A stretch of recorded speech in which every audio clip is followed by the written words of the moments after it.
Hi, everybody. Welcome to Horsepower Heritage. I'm Maurice Merrick. Thanks for joining me once again, and if you're a longtime listener, you'll remember many of the storytelling episodes I've done over the years. And although I love doing interviews, I also really enjoy putting together those mini audio documentaries, and I hope you enjoy them too, because you'll be hearing more of that coming back to the podcast in the near future. It's something I've always wanted to get back to. But this week, I wanted to share one of my favorites from the vault. This was originally released as episode number 47, and it's the story of a pair of brothers and their relentless pursuit of one of the world's greatest automotive marques. In fact, their car collecting was on an unprecedented scale for the time, and it eventually proved to be their undoing. You might say it was a magnificent obsession.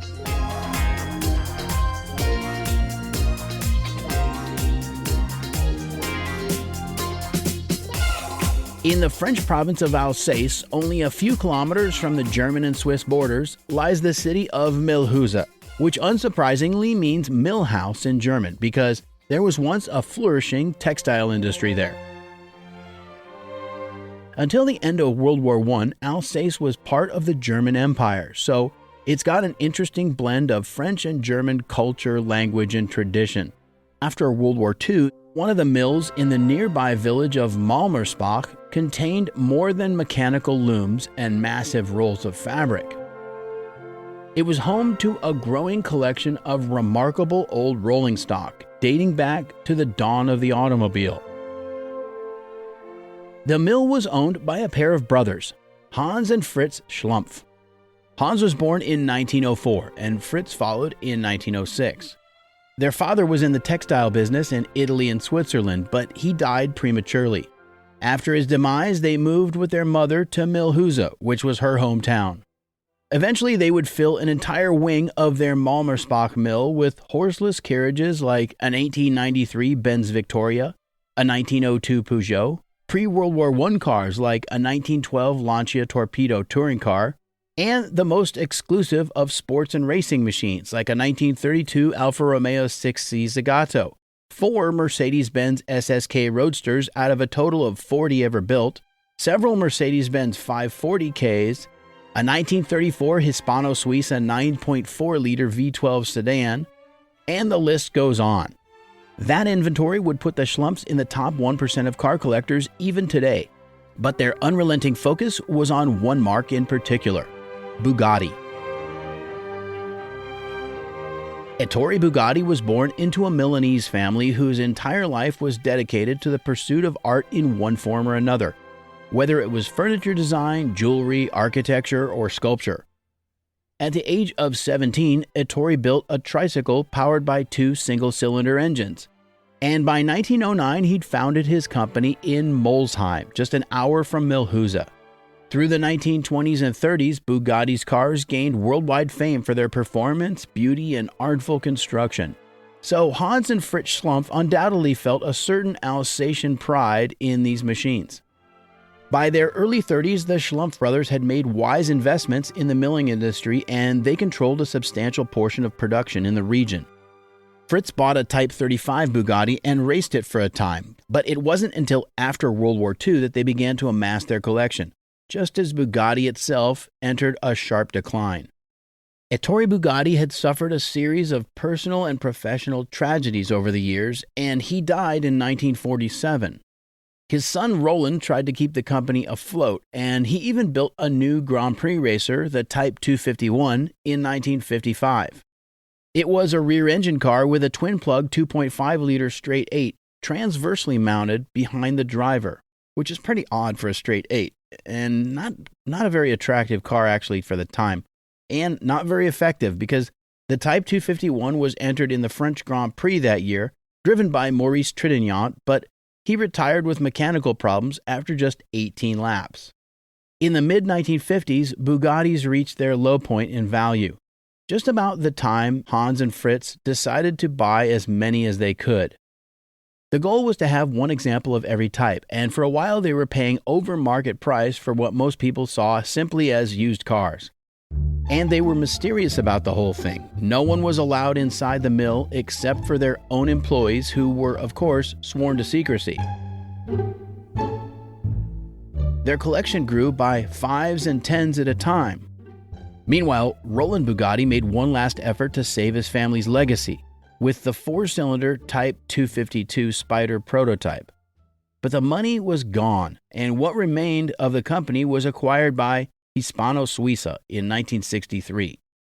But Hispano hadn't built a car since around 1938, and they'd gone into aerospace manufacturing after the war, but it was a much smaller company, and they were also hard up for cash. So word got out to the Schlumps that it was time to make a deal. The brothers bought 14 cars from the firm, and some sources say as many as 18, including Ettore Bugatti's personal Type 41, commonly called the Royale.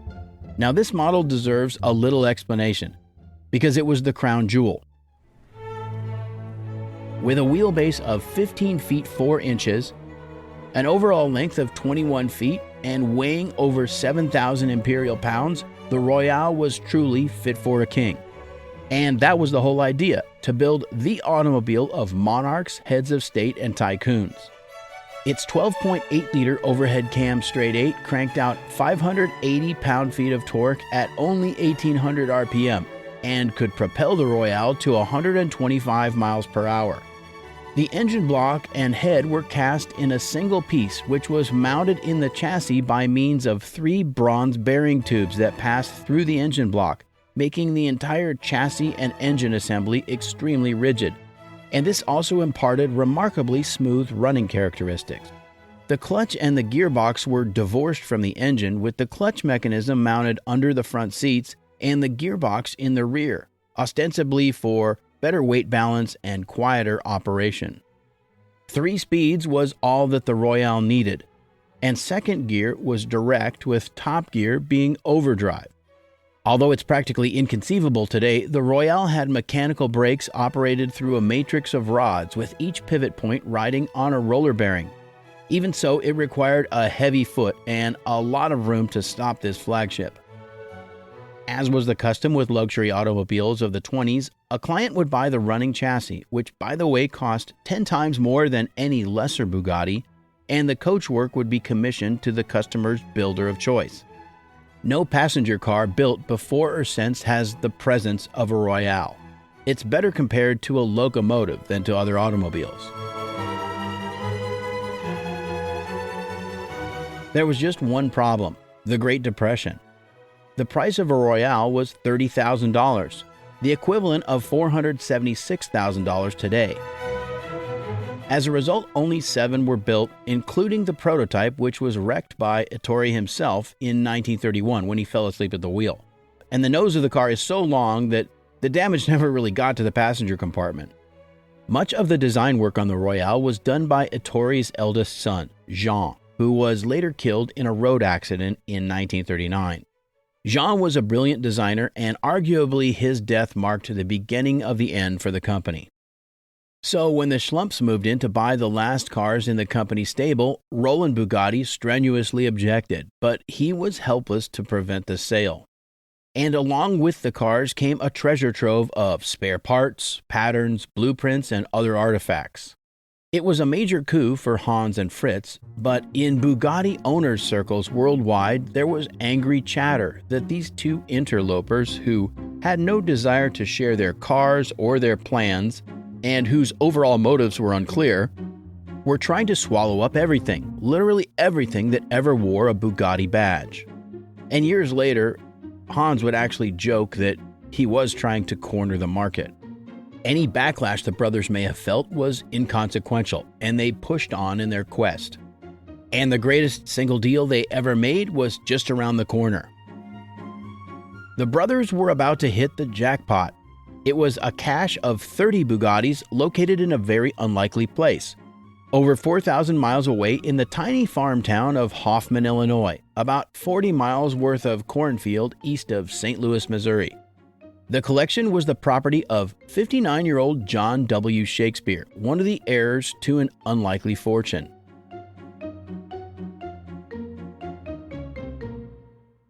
His father was William Shakespeare Jr., not an English playwright, but a Kalamazoo, Michigan inventor who patented the self-winding fishing reel in 1897 and manufactured the first fiberglass fishing rods in 1947.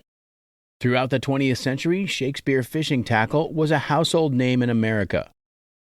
But John Shakespeare's older brother Henry was, of course, the number one son, and he took over the company when his father died in 1950. So John left Michigan to invest in new oil fields that were coming in down in southern Illinois. Now, to look at him, you'd think that John Shakespeare was a farmer or a truck driver, but he was racing Ferraris in the mid-50s and quietly spending his trust fund money on Bugattis. And he was eccentric, because although he had plenty of money for better accommodations, he kept the cars in ramshackle sheds with dirt floors. He'd also start taking one apart and then lose interest and leave it unfinished. Through a contact in the Bugatti Owners Club, Fritz Schlumpf offered Shakespeare a lowball figure for all 30 Bugattis, including a Type 35 racer, 12 Type 57s in all sorts of configurations, coupe, cabriolet, and such, 3 Type 55 roadsters, and a smattering of others, and one of the 6 Royales, a limousine with coachwork by Park Ward of London.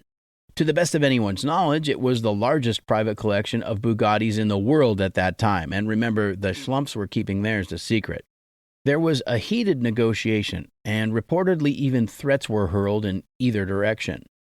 The eventual sale price was somewhere between $85,000 and $105,000, and they were insistent that it was an all-or-nothing offer.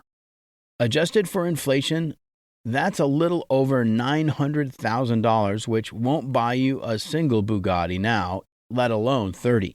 And even at the time, it was considered a low price.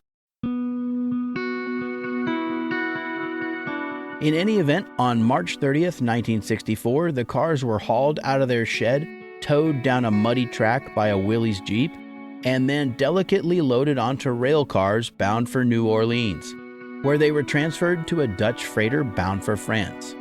The last tinkering Shakespeare did on his Bugattis was to remove the hood ornament from the Royale. It was a sterling silver elephant rearing up on its hind legs and holding its trunk high in the air. And this little feature was unique to the Royales. No other Bugatti model ever had a hood ornament from the factory. He wrapped the elephant in cotton batting and tape and kissed his collection goodbye. With the Shakespeare cars in their hands, Hans and Fritz Schlumpf owned more Bugattis than anyone in history. Through the 1960s, they restored many of the cars, and they converted one of their mills in Milhuza to display the collection with rows of Type 35 Grand Prix cars, endless Type 57s, as well as the rarest of the post-war examples, and a constellation of French cars throughout history, as well as all the other stuff I already mentioned. And that only scratches the surface. The brothers were in possession of about 750 rare and irreplaceable automobiles. But the tables were turning, because the textile industry was changing. Synthetic fibers like nylon and polyester had been capturing a greater share of the market, and consolidation was eliminating many smaller mills worldwide. Production was shifting to Asia. The Schlumpf brothers could no longer compete, and there were a series of union strikes. The turbulence of the late 60s had come to their doorstep. Labor unrest grew to a crescendo in 1977 when enraged workers discovered their secret museum and threatened to burn the collection down to a smoking pile of rubble. The French government also took notice amid accusations that the brothers had diverted company monies to feed their car habit. Although they denied any wrongdoing, it all came crashing down around them. The mill was open to the public, and the press wrote about their extravagance and self-indulgence, painting them as villains. Authorities seized all their assets, including the cars. Amid the government intervention and the union backlash, and a criminal bankruptcy charge about to slap them in the face, Hans and Fritz fled to Switzerland. They tried to plead their case, but it was to no avail. They spent their last years in exile at a luxury hotel in Basel, fighting a legal battle to clear their names and recover their assets. Hans Schlumpf died in 1989, and Fritz followed in 1992. In the late 90s, the French government released 65 unrestored cars to Fritz's widow, Arletta. Among them were 17 Bugattis, some of which had been in John Shakespeare's collection. A shocking side note, by the way, is that in 1975, he was found murdered in the basement of his Illinois home, shot execution style, and the crime remains unsolved. Today, the Schlumpf brothers' legacy is still where they left it, in the old mill. But after the French government seized their assets, the collection became the basis of the National Automobile Museum. There's 120-odd Bugattis on display, still the world's largest collection, and likely always will be. Eventually, the 65 cars that were released to Fritz's widow were bought by French car collector Peter Mullen. I've seen them myself, and they're in what I would call a state of arrested decay. Clearly, Hans and Fritz loved Bugattis, and I think the real shame is that they probably could have made a serious offer to buy the ailing company in the early 50s and breathe new life into it. I mean, imagine an alternate path of history where Bugatti came back to rival Ferrari through the 1950s and 60s, win world championships, and challenge Rolls-Royce in the luxury car market. The Schlumpfs might have been widely admired for saving one of the world's greatest car makers. Instead, Bugatti enthusiasts will continue to debate the legacy of Hans and Fritz, and there will always be unanswered questions about their magnificent obsession.